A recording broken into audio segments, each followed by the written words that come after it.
Welcome to Explain America. I'm your host, Kyle Becker.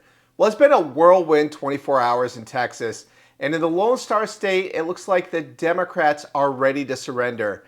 They've been gone, absent without leave, for well over a week, and it's been dragging on and on and on.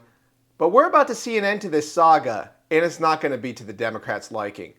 But before we get into that, please like, share, comment, Explain America. Join us. We appreciate your support for common sense journalism. Well, it escalated really quickly. The Texas Senate just made it official. They passed the new congressional redistricting map that could give Republicans up to 5 more U.S. House seats. In a dramatic fashion, the Democrats really showed their true colors. Now take a look at what happened when the Texas Senate passed the redistricting bill 19-2. This is ridiculous. Thank you, Mr. President. Members, I know that there's been a lot of discussion about this bill coming forward today. Everyone has different perspectives on it.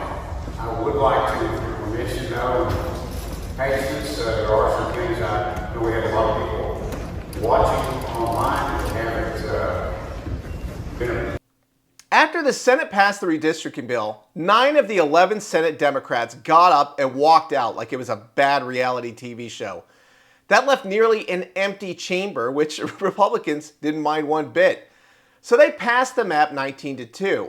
And if you look at Lieutenant Governor Dan Patrick, he said, "We will continue passing this map every session until House Democrats return from their vacation and get back to work."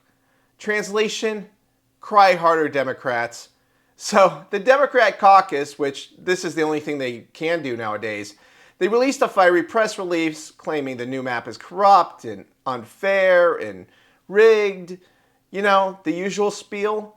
So they're insisting this session was supposed to be about flood relief and accuse Republicans of stealing power. But you know what? They could have just passed that stuff too. So there's really no excuse. It's very lame.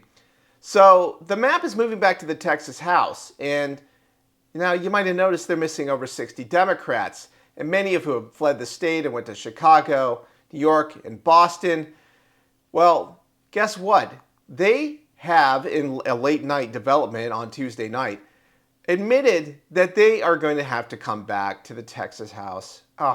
That's going to be a major L for the Democrats, and that's a party that's been taking nothing but L's since the 2024 election. So they're going to have to come back with their tails between their legs, and they're going to have to get beat in a vote. And what do you think they're going to be able to say to all the Texans out there who have been waiting for flood relief? That it's the Republicans' fault they didn't get it faster? Well, they could have shown up. They could have gotten to this redistricting bill. And let's get something straight about that. If you examine the states all across the United States, there are 40 to 45% Republican voter states with 0 House representation. And if you look at California, where Gavin Newsom's making a big stink out of all of this, you know, it's like almost 40% Republican voters, and they have like 20 some odd percent representation in the House.